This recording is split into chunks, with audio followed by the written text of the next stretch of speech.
Hi viewers, this is J. Swami, Assistant Professor of Zoology, Government Degree College for Women, Nalgonda. Today we are going to discuss epitopes of T cells and B cells.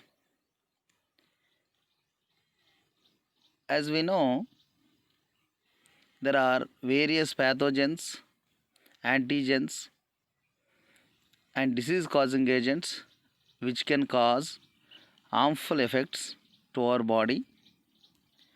Whenever we take into consideration a particular immunogen, and our immune system produce various immune cells. Now the immune cells do not interact with the entire antigen, otherwise entire immunogen molecule. Instead of this, the lymphocytes or immune cells, they recognize some discrete sites on the macromolecules. These discrete sites are usually called as the epitopes. What are the epitopes? These are the antigenic determinants. Antigenic determinants. That is, the entire body. Let us assume there is a bacteria which can cause a particular disease to the human beings. Let us assume. Now the immune cells which are present in the body of the human beings may not identify the entire bacteria, may not interact with the entire bacterial body. Instead of that, these immune cells interact with certain parts on the surface of the body of the bacteria. These certain parts, otherwise the antigenic determinants, they are commonly called as the epitope. Epitope is a antigenic determinant site, otherwise antigenic determinant. Then various studies with the small antigens, they have revealed that B cells and the T cells, they recognize different epitopes on a same antigenic molecule. That is, whenever a bacteria entered into our body, now this bacteria may be interacted with both the kinds of lymphocytes, that is B lymphocytes and the T lymphocytes. Now B lymphocytes and T lymphocytes, they do not recognize a particular same antigenic determinant. They identify different epitopes on the bacteria. T cells identify some antigenic molecule determinants, and B cells identify some other epitopes. That is, B cells and T cells, they recognize different epitopes on the same antigenic molecule, on the same bacteria, on the same pathogenic agent. That is, what is the meaning of these T cells, B cells epitopes? Otherwise, epitopes of the T cells and B cells is those antigenic determinants which are present over the immunogens, otherwise the pathogens, that is identified by the B cells and the T cells. If a particular antigenic determinant that is identified by the B cell, that is a B cell epitope, the epitope which is being identified by the B lymphocyte. Otherwise, some other antigenic determinant that may be identified by the T cells, that is, this is a T cell epitope. Let us see, B cell epitope is a portion of antigen molecule that is recognized by the B cell receptors. B cell receptors. In the same way, T cell epitope means the region of the antigen molecule that are recognized by the T cell receptors. So we should not think that the epitopes of T cell, epitopes of B cell means they are belongs to the T cell and B cell. No. That is, the epitopes are the antigenic determinants which are present over the surface of the antigens. They are being represented and recognized by the B cell and T cell. So those which are identified by the B cell, they are the epitopes of B cell. And those which are identified by the T cell, they are known as the epitopes of T cells. So that is the meaning of the topic. Then we will see what was the results revealed by the studies with the small antigenic molecules. Small antigenic molecules. Now, just now we discussed that the T lymphocytes and the B lymphocytes, they identify different kinds of antigenic determinants, epitopes on the same immunogen and the same antigen. So let us see. There is a best example. We have taken into consideration a mice. We have taken an animal model, mice. We are immunized the mice with the glucagon hormone.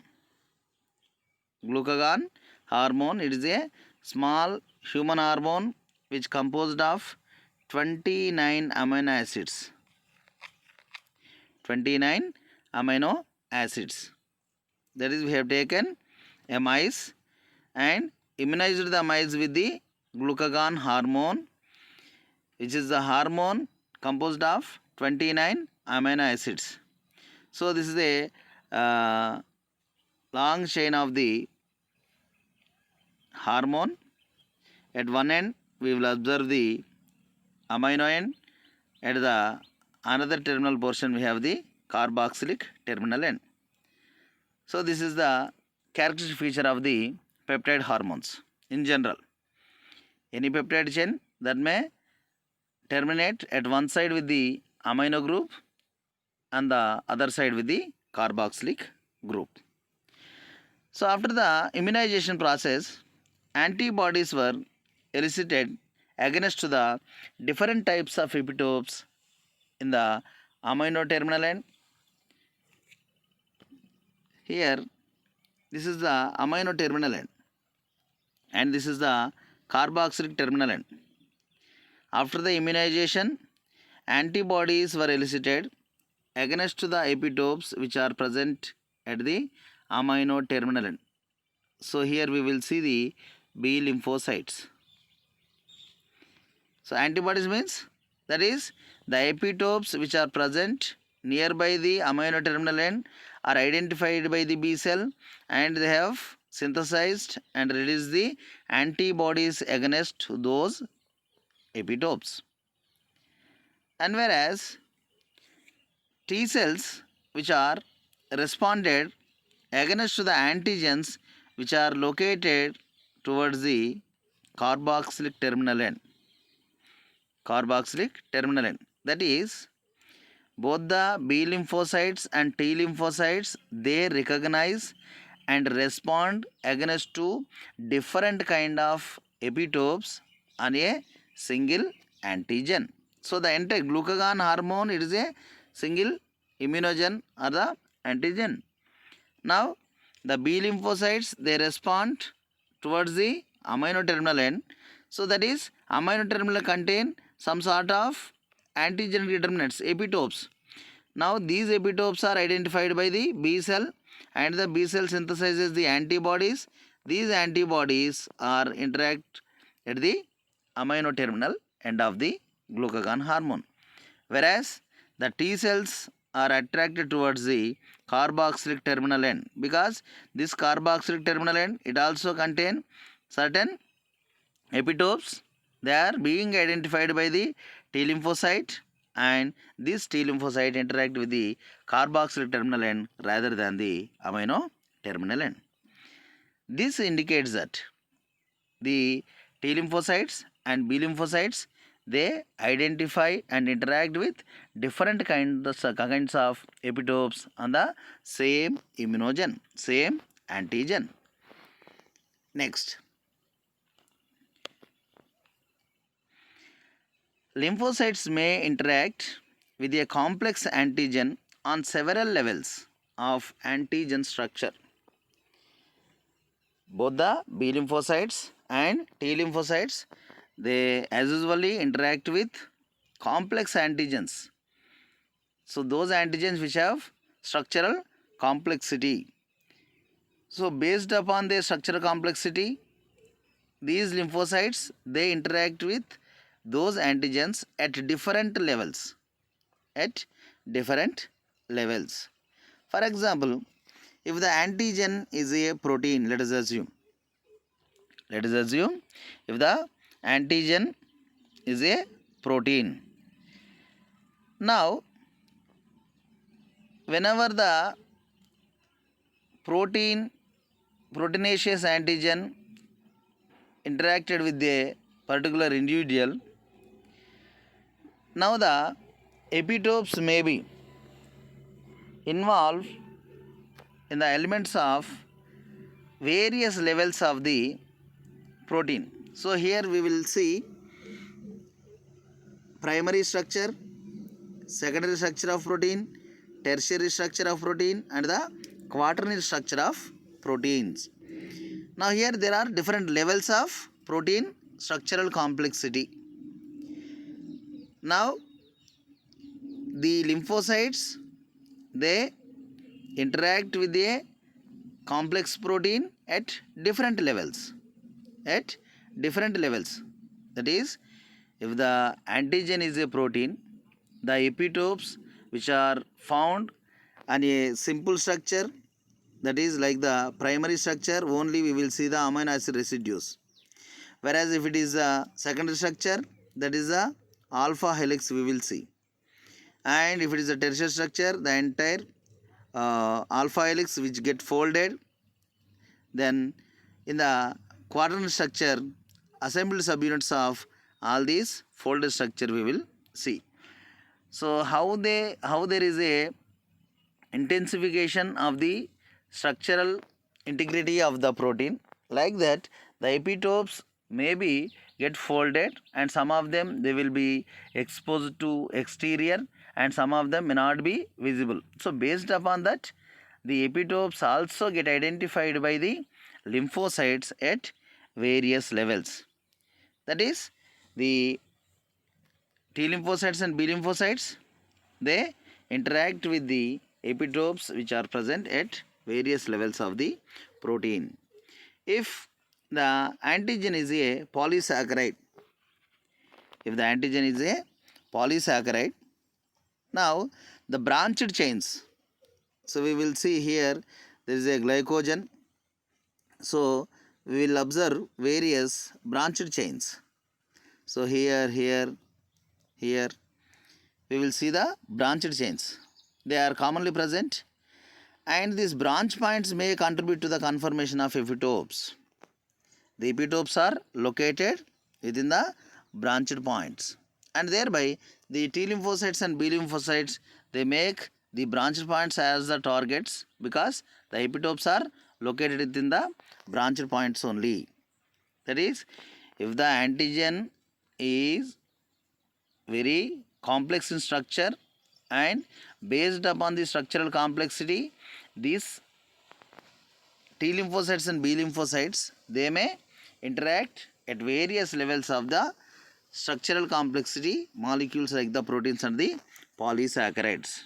In the proteins, they identify primary, secondary, tertiary and quaternary structures, whereas in the polysaccharides, they identify the branched chains.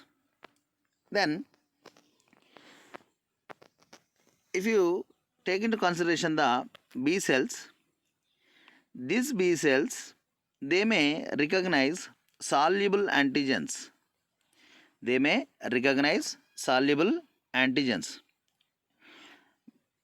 Because the antibodies are also, they are in general soluble in the body fluids, and they may interact with the soluble antigens only.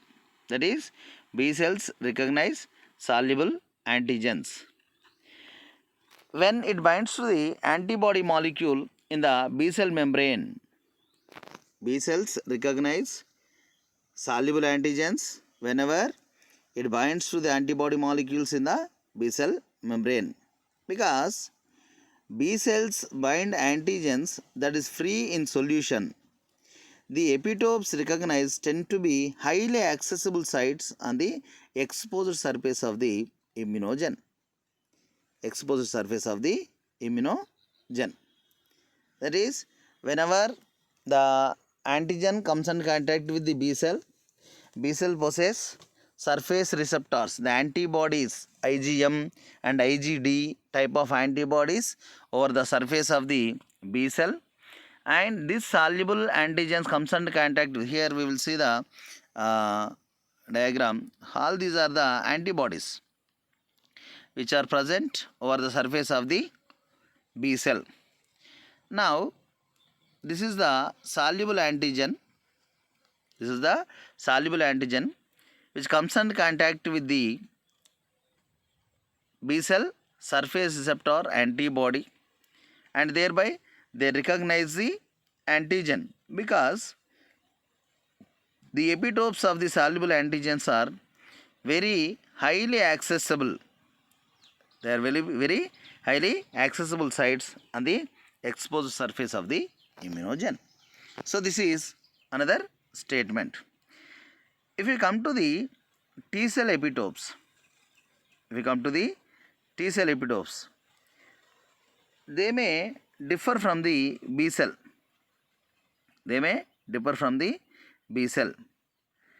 And now, when you take into consideration a T cell, see, this is the antibody, where we will see this is the antigen, and the antigenic determinant is the epitope.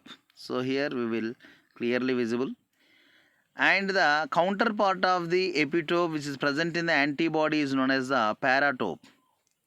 That is, there is a close relation or coordination in between epitope of the antigen and paratope of the antibody. Most of the times the paratope of the antibody may be formed by the variable region of the light chain and variable region of the heavy chain. So they are the complementary determinant sites. They are nothing but the paratope. So this is the identifying area of the antibody to a epitope. Now come to the T cells. In the T cell, here it is a antigen, and the antigen may be engulfed by the antigen presenting cell. This is the APC, antigen presenting cell.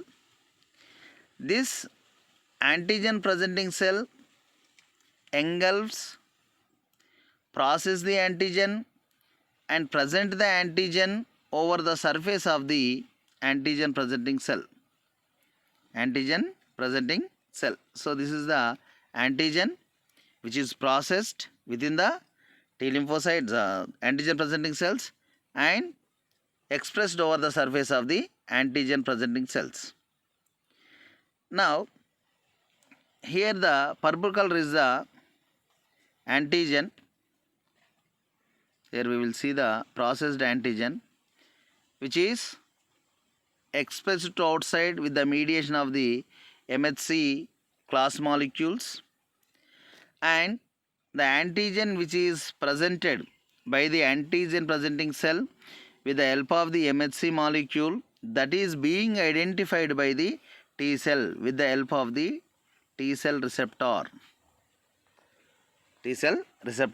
Simply, in the B cells, over the surface of the B cell, we will have membrane IgM and IgD type of antibodies are present over the surface of the B lymphocyte, and they recognize the soluble antigen. Whereas in the case of T lymphocytes, the proteinaceous antigens otherwise the peptide fragments, they may not be directly not identified by the T cell. They have to be engulfed by the antigen presenting cells. They should be processed, and the processed antigen should be shown by the help of the MHC molecule, and this processed antigen only identified by the T cell with the help of the T cell receptor. In the B cell, the epitopes bound by the IgM or IgD are surface antibody molecules which act like the B cell receptors. Whereas in the case of T cell, there are T cell receptors which interact with the processed antigen. T cell receptors interact with the processed antigen which is being processed by the antigen presenting cell that will be exposed outside through MHC molecules. Now, what kind of material to be identified by the immunoglobulin molecules which are present over the surface of the B cell? Majorly, most of the proteins, they are the conformational determinants, or denatured or proteolyzed determinants. And second kind of material may be the nucleic acids, followed by polysaccharides, some of the lipids, and small chemicals like the heptines. They may be identified by the B cell receptors. B cell receptors. That is, so we have to get an overall idea about the T cell and B cell receptors. B cells, through their B cell receptors, they identify a particular kind of antigens which are highly soluble. Those which are highly soluble, they are highly accessible towards the B cell receptor symbol. Then coming to the T cells may not identify the particular antigen directly, but the antigen being engulfed by the antigen presenting cell, processed by this cell, and exposed to the processed peptide through the MHC molecules, and thereby this processed antigen identified by the T cell receptors. So this is the basic difference in between the T cell receptors and B cell receptors and their functional activity to identify the epitopes of their type. Then coming to the characteristic properties of the B cell epitopes. Some B cell epitopes have certain features. So here we will see this is the T lymphocyte, and this is the antigen presenting cell, and this is the MHC molecule. Here it is the green color one is the antigen, actually processed antigen. Here we will see red and blue color, these are the TCR, T cell receptors. So this is the antigen processing and presentation by the APC, antigen presenting cells, otherwise the macrophages. And there are certain properties are seen in the B cell epitopes. That is, those epitopes which are being identified by the B cell, they have certain properties. The B cell epitopes and the native proteins, they are generally composed of hydrophilic amino acids on the protein surface that are topographically accessible to the membrane bound or free antibody. So this is the statement. And what are the basic properties are? They must be accessible. They must be accessible. And the protruding regions, for example, this is the antigen and this is the epitope. The protruding regions mostly likely to be recognized as the epitope and which are made up of hydrophilic amino acids. Hydrophilic amino acids. Whereas the interior part of the protein, the interior part of the protein that may be made up of hydrophobic amino acids. That is, the B cell epitopes and the proteins, they are composed by the hydrophilic amino acids.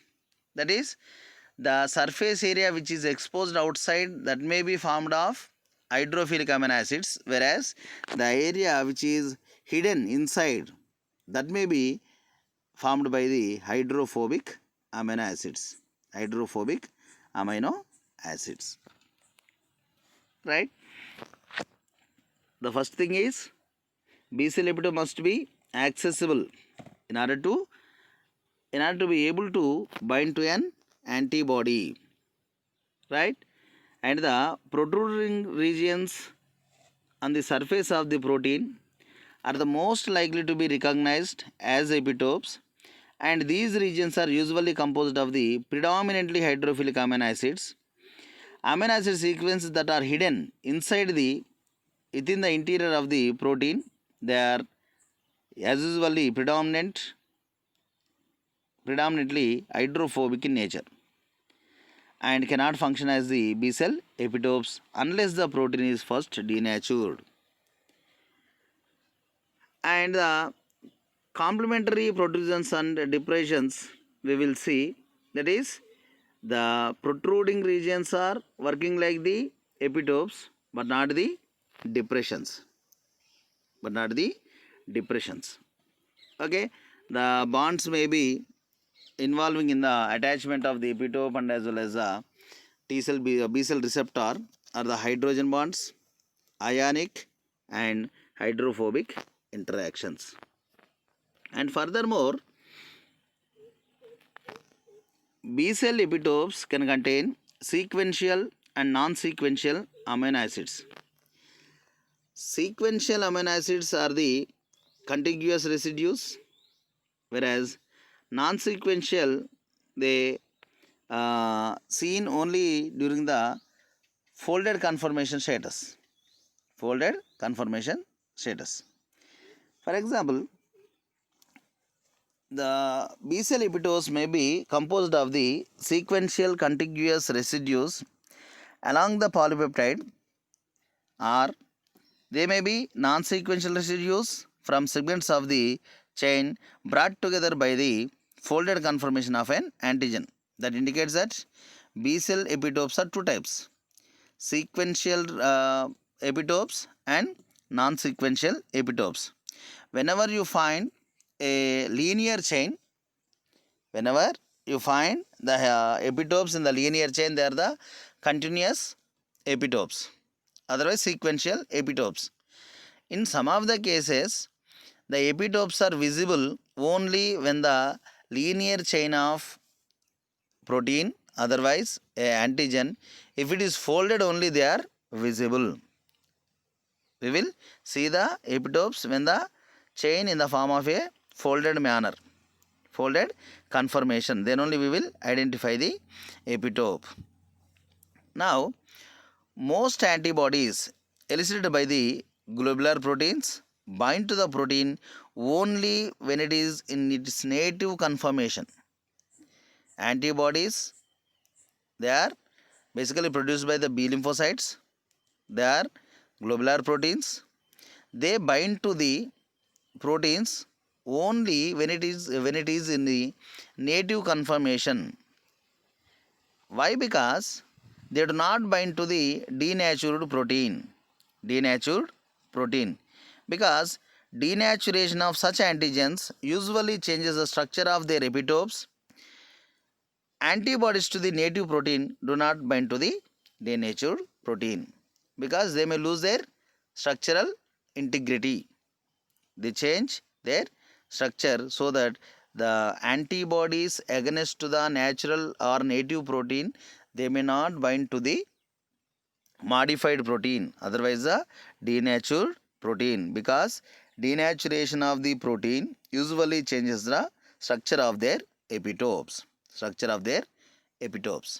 Then coming to the last point, binding of antibody to antigen depends on maintenance of the tertiary structure of the epitopes by intra-chain disulfide bonds.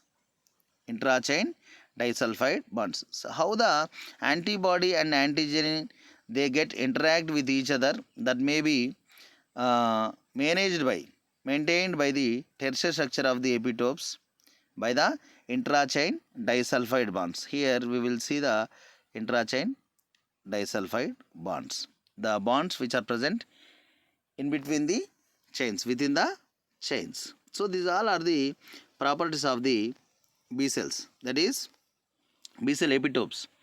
They must be accessible, and the hydrophilic amino acids are always present over the surface of the epitope, whereas the hydrophobic ones are hidden inside. And we will see complementarily the protrusions and as well as the depressions.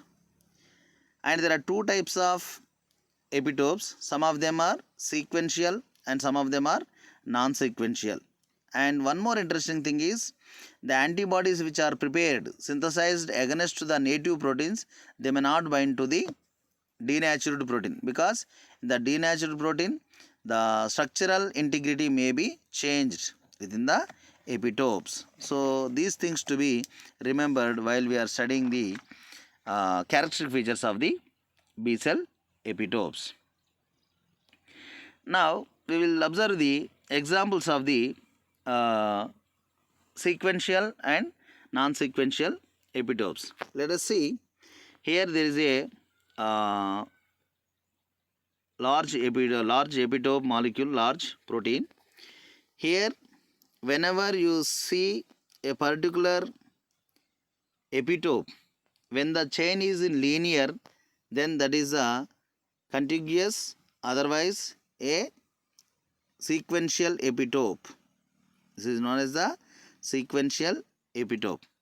And here we will see in the second example, it is a non-sequential epitope, because in a long chain, here some portion of the antigen is there, epitope is there, and at far distance another portion of the same epitope is there.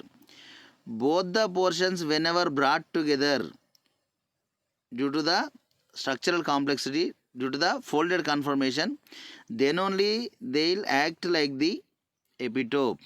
Otherwise, they do not form the appropriate epitope. So it is the discontinuous residues or non-sequential residues, non-sequential epitopes.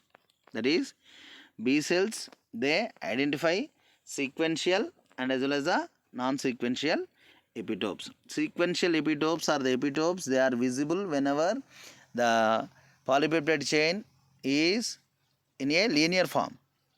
And whereas the non-sequential epitopes, they may not be visible whenever the chain is in the linear form, linear configuration, but they are visible, they are functional when the linear chain is folded in such a way, that is, the residues which are arranged so far, they may be brought together due to the folded conformation, then they are called as the non-sequential residues, non-sequential B cell epitopes. See here, a linear epitope is identified by the antibody like this, and the non-sequential epitope is identified by the antibody like this. So this is the sequential epitope and these are the non-sequential epitopes. Now there are two examples for the sequential and as well as the non-sequential epitopes. This is the sperm whale myoglobin. This is the sperm whale myoglobin, and this is the hen egg white lysosome. Hen egg white lysozyme, HEL. This is the sperm whale myoglobin protein, and whereas here it is HEL, hen egg white lysosome. Let us observe in one series of experiments 5 distinct sequential epitopes. 1, 2, 3, 4, 5. 5 distinct sequential epitopes, each containing of about 6 to 8 continuous amino acids, were found in sperm whale myoglobin. Each of these epitopes is on the surface of the molecule at bonds. It bends between the alpha helical region. The bends between the alpha helical region. Sperm whale myoglobin also contains several non-sequential epitopes. But here we are seeing the sequential epitopes. The residues that constitute these epitopes are far apart in the primary amino acid sequence but close together in the tertiary structure of the molecule.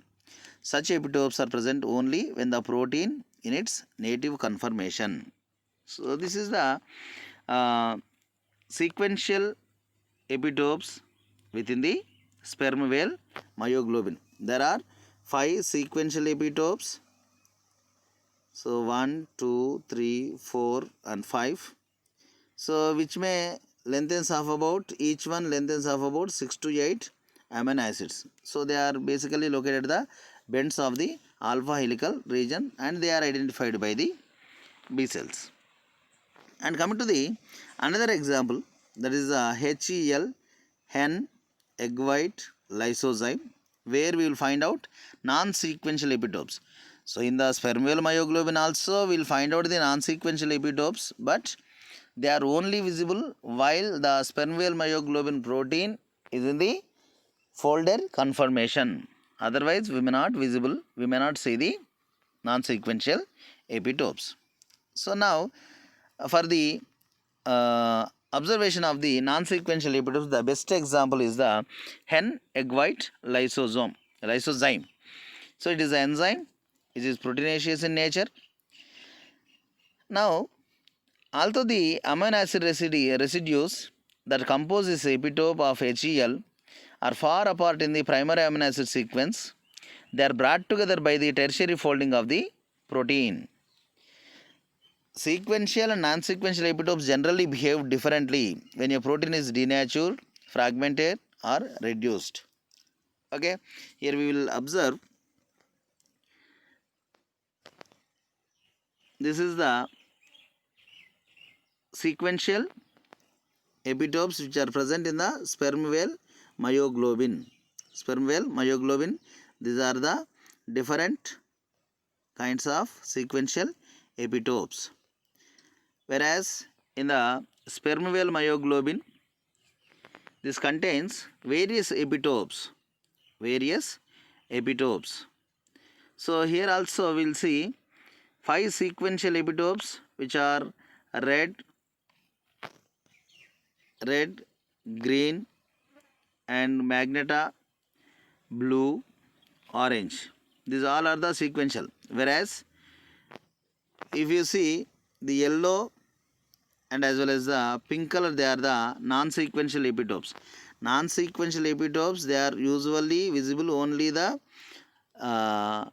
alpha helical structure get folded on its own and forms the non-sequential epitopes.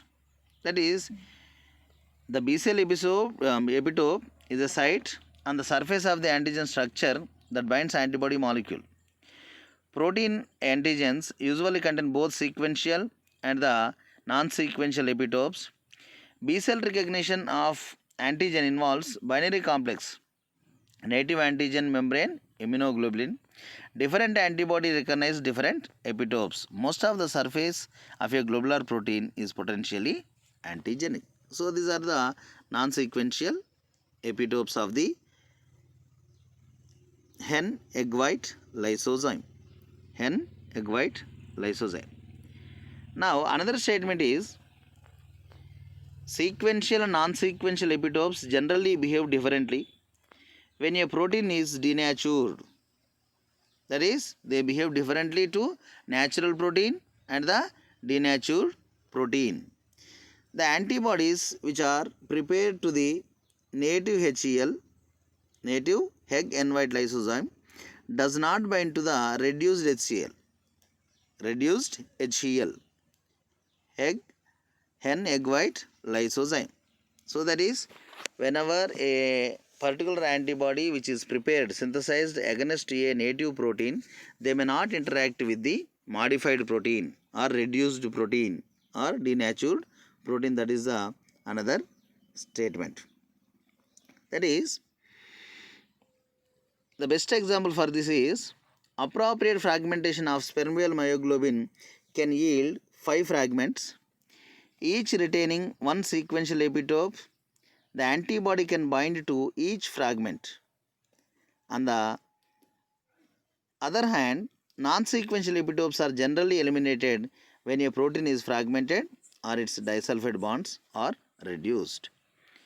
So that is, whenever you fragment the spermioal myoglobin, that leads to the formation of 5 fragments.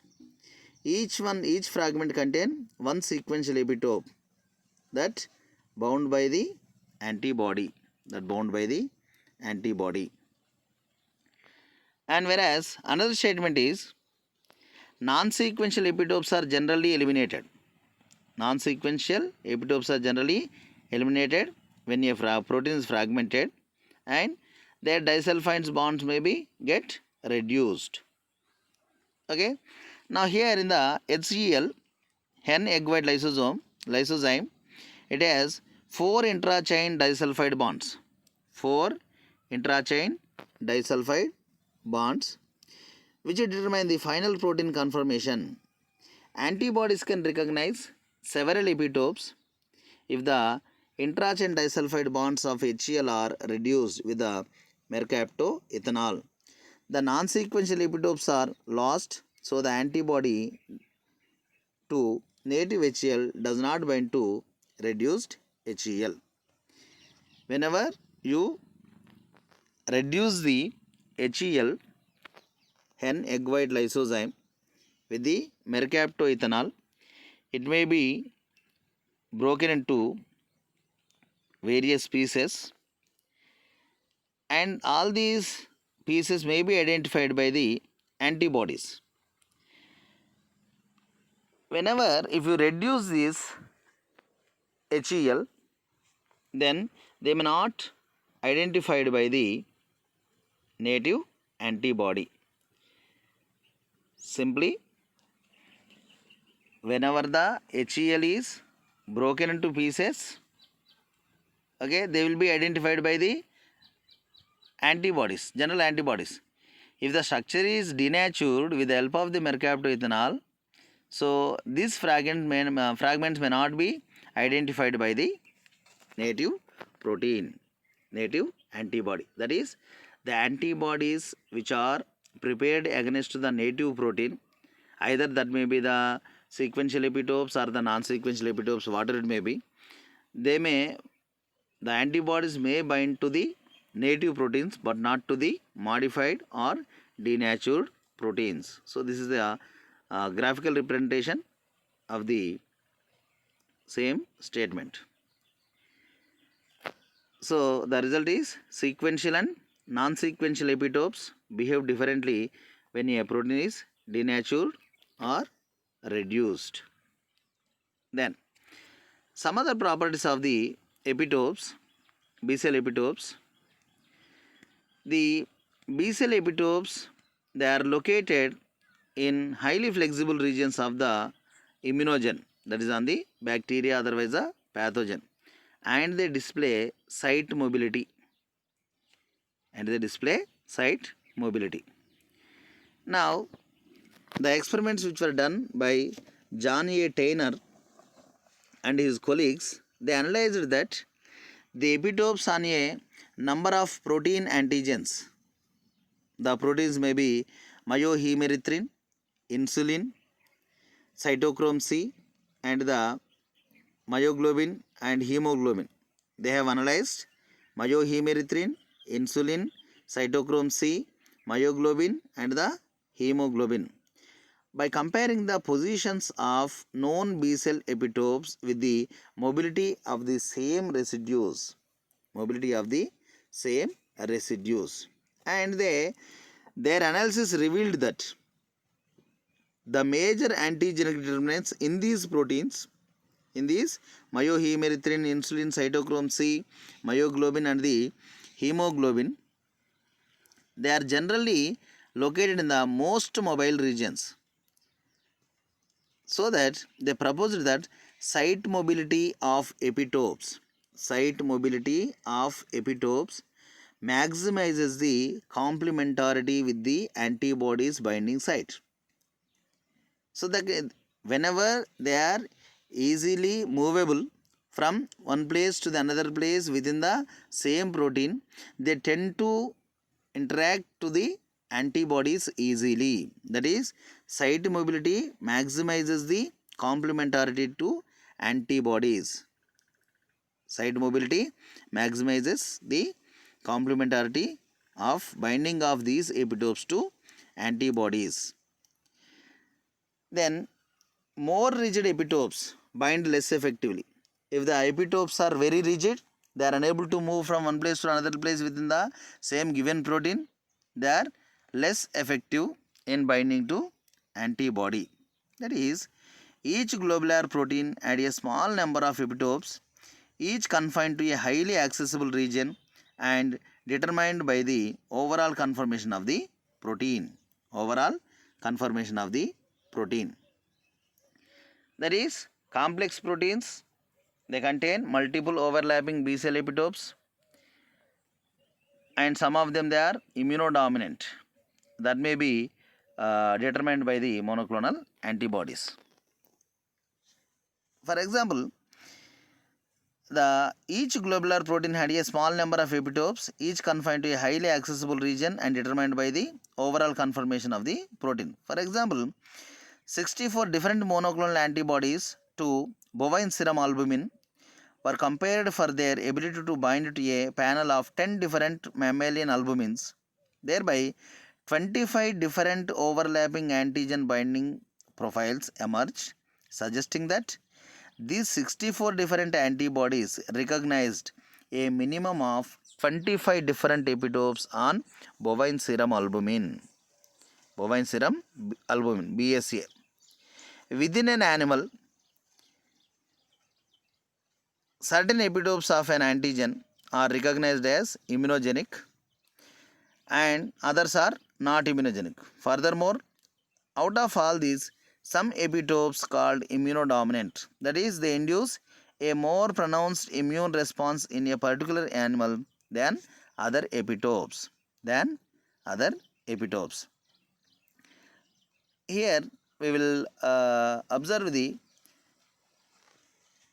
complex proteins. They contain different kinds of multiple overlapping B cell epitopes, and out of them, some of them they are the immunodominant, whereas others are not. And this scenario is being determined by the MABs, monoclonal antibodies. And finally, before going to the conclusion, we will see what are the differences between the T cell epitope and the B cell epitope. And first one is the receptor. Which receptor identifies the epitope? In the T cell, the epitope of the immunogen identified by the T cell receptor. In the case of B lymphocyte, that is the B cell receptor. Then, what kind of epitopes may be identified? So, the nature of epitope. The short peptides being identified by the T lymphocyte, whereas the proteins and polysaccharides get identified by the B cells.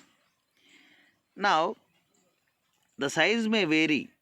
The T cell epitopes, they may contain 8 to 17 amino acid residues, whereas in the B cell epitope only will find out 5 to 15 amino acid residues or 5 to 7 monosaccharides.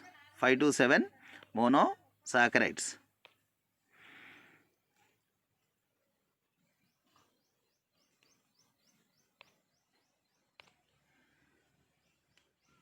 the T lymphocytes, they can interact with the linear epitopes, whereas the B lymphocytes, they identify both the linear and the conformational epitopes. So there is the B cell epitopes are mostly linear or conformational. Then the T cell epitopes may be located in any position of the antigen. In any position of the antigen they are get located. But in the case of B cell epitopes, most of them they are exist on the surface of the antigen. And already we discussed that the outer exterior ones are the hydrophilic, whereas hidden ones are the hydrophobic in nature. So thereby we will conclude this topic. Thank you one and all.